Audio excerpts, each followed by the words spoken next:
Get ready, start. A special Central Bureau of Investigation court in Lucknow on Wednesday acquitted all 32 accused, including Bharatiya Janata Party leaders L.K. Advani, 92, and Murli Manohar Joshi, 86, in the Babri Masjid demolition case almost 28 years after a mob raged the 16th century structure in Ayodhya and triggered some of the deadliest riots since partition that left about 2,000 dead. CBI Judge Surendra Kumar Yadav ordered the acquittal, citing a lack of evidence, and added the probe agency could not prove the authenticity of the audio and video evidence submitted. He said the demolition was not pre planned and the accused tried to stop anti-social elements who raged the mosque. Former Union Minister Uma Bharti and Kalyan Singh, who was Uttar Pradesh Chief Minister at the time of the demolition, are among other accused acquitted in the case. They have tested positive for COVID-19 and are hospitalized and could not attend the court proceedings on Wednesday. Singh's government was dismissed over the demolition.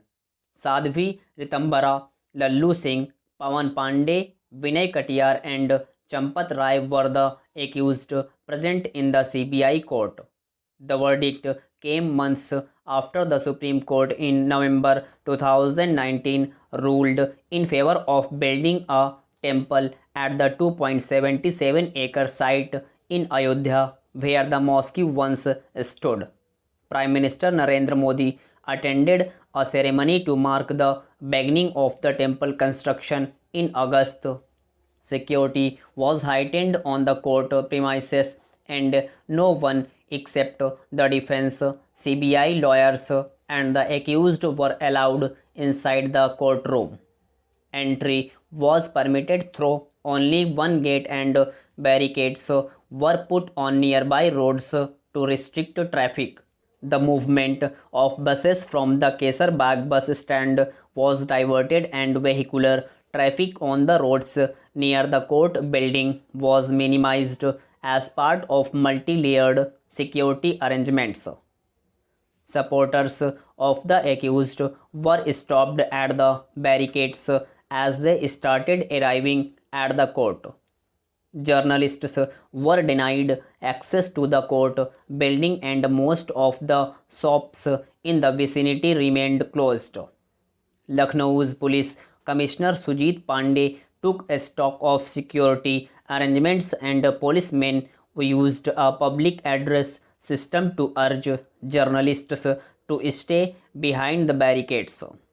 The accused faced charges like criminal conspiracy, rioting, promoting enmity between different groups, and unlawful assembly. Ahead of the verdict, Jai Bhagwan Goyal, 62, an accused who described himself as the International Working President of United Hindu Front, said he would not comply with the CBI court's order to bring a guarantor worth rupees 50,000 with him. I am not going to comply with the order for sure, as I feel by bringing down the disputed structure I did no wrong, Goyal said. I was among the first to own up that I had a role in demolition.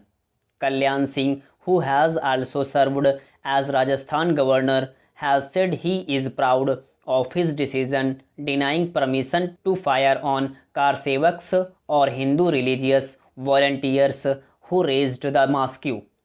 The CBI took over the demolition case a week after the mosque was demolished on December 6, 1992.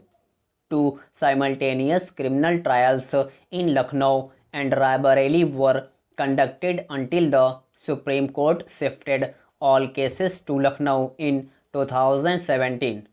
The top court in July last year extended the time frame for completing the criminal trial by 6 months and also set a deadline of 9 months for the final order. The 9-month deadline expired on April 19. The Supreme Court on May 8 set the new deadline of August 31st for the judgment.